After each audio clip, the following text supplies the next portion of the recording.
সুন্দরী হেসেলে আপনাদের সকলকে স্বাগত। আজ আবারও একটি নতুন রেসিপি নিয়ে চলে এলাম। আজ আমি বানাবো মুচমুচে ফুলকপির পকোড়া, যেটি খেতে খুবই সুস্বাদু হয়।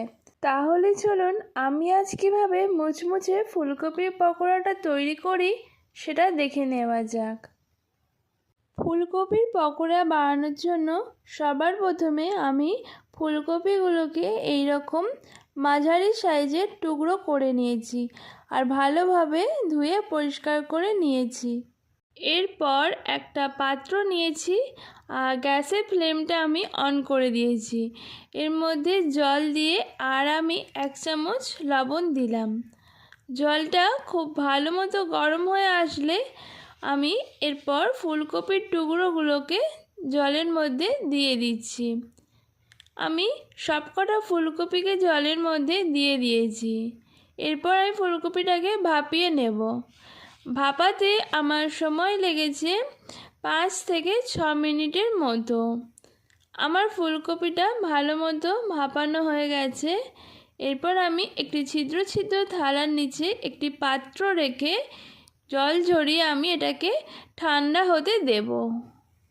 এরপর একটা আমি বোল নিয়েছি আর তাতে সবার প্রথম আমি দিয়ে দিলাম 1 চা চামচ আদা রসুন বাটা, আর দিচ্ছি 1/2 চা চামচ হলুদের গুঁড়ো আর 1/2 চা চামচ লাল লঙ্কার গুঁড়ো, আর দিয়ে দিচ্ছি স্বাদ মতো লবণ। এরপর 1/2 চা চামচ জিরের গুঁড়ো দিলাম আর 1/2 চা চামচ ধনের গুঁড়ো অ্যাড করলাম। এরপর সুন্দর কালার আসার জন্য আমি দিয়ে দিচ্ছি 1/2 চা চামচ কাশ্মীরি লাল লঙ্কার গুঁড়ো।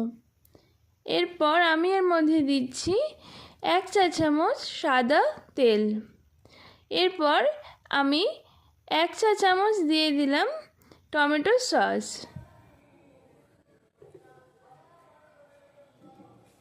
এরপর অ্যাড করছি 1 চা চামচ গ্রিন চিলি সস। আপনারা চাইলে কাঁচা লঙ্কা বাটাও দিতে পারেন। এরপর সব শেষে আমি অ্যাড করছি কিছুটা পরিমাণে ধনেপাতা কুচি। আমার সব কিছু উপকরণ দেওয়া কমপ্লিট হয়ে গেছে।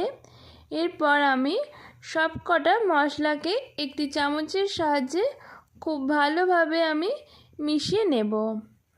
মশলাটা আমার খুব ভালো মতো মেশানো হয়ে গেছে। এরপর আমি এর মধ্যে দিয়ে দিচ্ছি বেসন। এখানে আমি বড় চামচের 2 চামচ বেসন দিয়েছি। বেসনটা আপনারা আপনাদের পরিমাণ মতো দেবেন। এরপর আমি এর মধ্যে কিছুটা পরিমাণে জল দিচ্ছি। এরপর একটি চামচের সাহায্যে সব কিছুকে আবারও খুব ভালো মতো এটাকে আমরা মিশিয়ে নেব। একসাথে কিন্তু বেশি করে জল দিতে যাবেন না, তাতে করে ব্যাটারটা একেবারেই পাতলা হয়ে যেতে পারে। আমি অল্প অল্প করে জল দিয়ে বেসনের ব্যাটারটা আমি রেডি করে নিচ্ছি। আর এটা দেখুন কতটা সুন্দর তৈরি হয়ে গেছে। আমি আপনাদেরকে এর থিকনেসটা দেখিয়ে দিচ্ছি। দেখুন এটা কিন্তু খুব বেশি পাতলা বা খুব বেশি গাঢ় হয়নি। এরপর আমি এর মধ্যে কিছুটা করে ফুলকপির সেদ্ধ করার টুকরোগুলো দিয়ে দিচ্ছি। আমি এখানে প্রথমে 5-6 পিস ফুলকপির টুকরোগুলো দিলাম।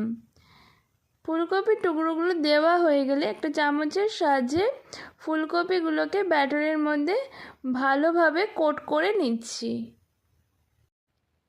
আপনারা চাইলে হাত দিয়েও এটাকে ভালোভাবে করতে পারেন, তাতে করে খুব ভালো হয়। ততক্ষণ আমি এটাকে ভাজবো। তার জন্য একটা কড়াই নিয়েছি আর তাতে আমি পরিমাণ মতো সাদা তেল দিয়ে দিলাম।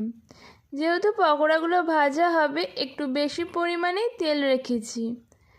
তেলটা খুব ভালো মতো গরম হয়ে আসলে আমি একে একে ফুলকপিগুলোকে তেলের মধ্যে ছেড়ে দিচ্ছি।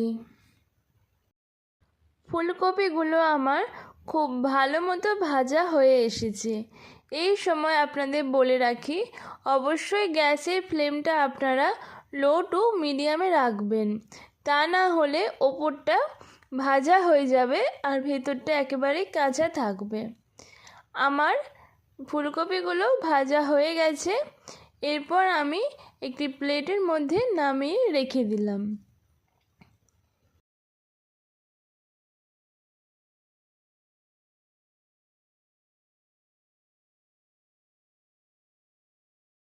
এইভাবে সেম প্রসেসে আমি আবারও কিছু ফুলকপিগুলোকে কড়ার তেলের মধ্যে ছেড়ে দিয়েছি আর উল্টে পাল্টে দু পিঠ আমি খুব ভালো মতো লাল করে ভেজে নেব।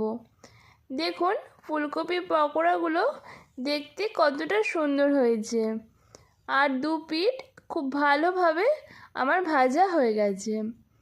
এরপর আমি এগুলোকে তুলে আবারও সার্ভিং প্লেটে আমি রেখে দিচ্ছি। আর আমার তৈরি হয়ে গেছে আজকের ফুলকপির পকোড়া। আর এই পকোড়াগুলো খেতে একদমই মুচমুচে হবে। আপনারাও এইভাবে বাড়িতে তৈরি করে চা বা কফির সাথে স্ন্যাক্স হিসেবে খেতে পারেন। আশা করছি আপনাদের খুবই ভালো লাগবে। আমার আজকের রেসিপি আপনাদের কাছে কেমন লাগলো সেটা অবশ্যই কমেন্টে জানাবেন।